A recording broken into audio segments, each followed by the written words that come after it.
Hello and welcome to ActiveNet Bites. ActiveNet Bites introduces you to our wonderful supplier partners that are coming to our events. And today I'm really pleased to be able to say that Ian's going to be coming and joining us at Stansted Radisson on the 29th of January. So Ian, tell us, who are you, what do you do and who do you do it for? So I'm obviously Ian Murray. I am the VP of UK and Ireland for what you will know as Powerplate, but Right. we know it as Performance Health Systems. But Powerplate obviously sits underneath that. So yeah. Okay. Excellent. So our operators are looking for things to support the current customer experience they're delivering, make it more sticky, make people more loyal, get bigger retention. So how do you help Performance Health Systems Powerplate? How are you going to help those organisations to do that? Well, there's a big shift at the moment. I think Powerplate Performance Health Systems are more poignant than they've ever been at the moment because, as you all know, there's a big shift in our industry where we're trying to move towards wellness. Now, what wellness looks like to me is health and fitness joined with medical, merge that together. You're kind of going to get close to what we're looking for, the overall 360 of well-being. So when you look at Powerplate as a whole, we know it in the past for sitting in fitness clubs. They might do strength, power, speed, lymphatic flush, etc. But what people miss is it's actually a medical device first and foremost. Right. So things like dementia, Alzheimer's, stroke recovery, bone health, overall rehabilitation from physios, etc. We cover all of that at Powerplate. Interestingly, what we're doing at the moment is that we've just opened up a new vertical around bone health to really focus on that because it's currently a UK pandemic. It's the second highest cost to the NHS, around 5 billion a year.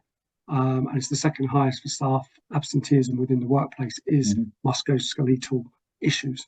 So we've set up a bone health incentive with our products. Now, Powerplate is one. A lot of people don't know that we own another one called biodensity. Right. So where Powerplate slows down the loss of bone, it also increases bone density up to 1-2%. The biodensity increases up to 14%. So it's a significantly more active machine when it comes to obviously bone health. More importantly than that, we've signed an exclusivity to a bone screening device called EchoLite, which is gold standard in Italy. So joining them pieces together now, we can now do screening to tell you where you sit as far as your bone density, but more importantly, your fragility score, which is something that a DEXA can't give you. So you can't get access to a DEXA unless you're over 65 and broken a bone. Obviously, you can pay privately.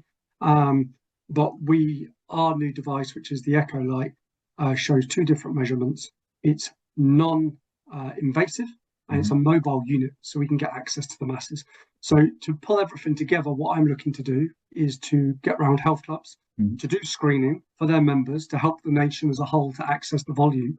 And then pathways that are built on the back of that for health clubs could be potentially biodensity, but more likely to be using and utilising their current Powerplates on the shop floor for a bone health or a wellbeing programme or part of a wellbeing bigger programme that they're offering. Okay. When we chatted earlier, you surprised me because you talked about bone density actually reducing from about the age of 30 onwards. We don't obviously notice, or most of us won't notice till a longer age. So this target market that you're looking at then is what, 45 plus? Is that where you'd be looking to look at the scanning? There's lots of different demographics that we've looked at. So yes, we can support the reactive. So 60 plus, if you've got osteopenia, osteoporosis, we have support for that with a clear medical advisory board we put together and pathways in place to support with that. The biodensity will absolutely support with that. We've got thousands of evidence that we've used with biodensity to reverse osteoporosis and osteopenia. We've just recently done it with Anthea Turner.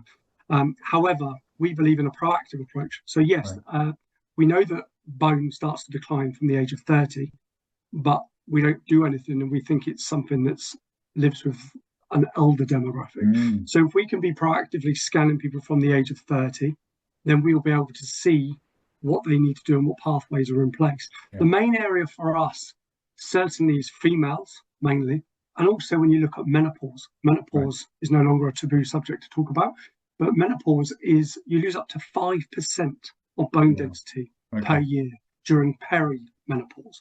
So when you look at it from that perspective, if you were to take a menopause, I mean, menopause is becoming, there is quite a lot of cases now for premature menopause that we think that if you take the late 30s through to 60 as a demographic and were to pull out, let's take a health club, 5,000 members, and you just pulled out from 35 to 55 females, that's a huge audience straight away. But it doesn't rule out the proactive of males either, and it doesn't rule out the reactive. We can do all three, but we are looking to obviously be preventative. So that's the idea, is we want a proactive approach, yes.